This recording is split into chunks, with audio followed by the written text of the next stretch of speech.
माझं नाव अर्चना अरुण नाईक. माझं 26 नोव्हेंबरला कोकिळाबेनमध्ये नी रिप्लेसमेंटचं ऑपरेशन झालं. त्याच्यानंतर मला फिजिओथेरपिस्टची जरूरत भासली, म्हणून डॉक्टर वर्मांना आम्ही इन्व्हाइट केलं. त्यांनी 7 तारीखपासून आपली फिजिओथेरपिस्टची ट्रीटमेंट चालू केली.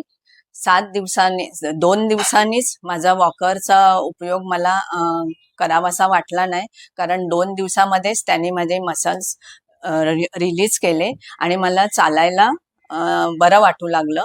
काहीच पेन होत नव्हतं. त्यांची 1 तासाची ट्रीटमेंट होती. मी 20 दिवस त्यांची ट्रीटमेंट घेतली.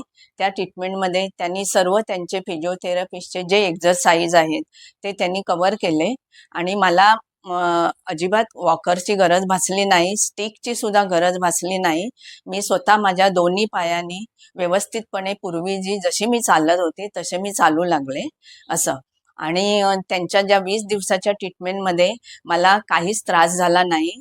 त्यांनी जे एक्झरसाइज करून घेतले ते सर्व एकदम छान होते, चांगले होते. मला खूप बरं वाटलं आणि माझी ट्रीटमेंट त्यांनी 20 दिवसाची पूर्ण झाल्यानंतर माझे दोन्ही पायामधलं बॅलन्स एकदम इक्वल झालं आणि मी व्यवस्थित चालू लागले असं. त्यांची ट्रीटमेंट खूप छान आहे, मला फार आवडली असं. आणि त्यांना मी बोलले पण की तुमची ट्रीटमेंट चांगली आहे. त्याने मला खूप बरं वाटलं. एकदम कमी दिवसामध्ये माझा पाय रिकवर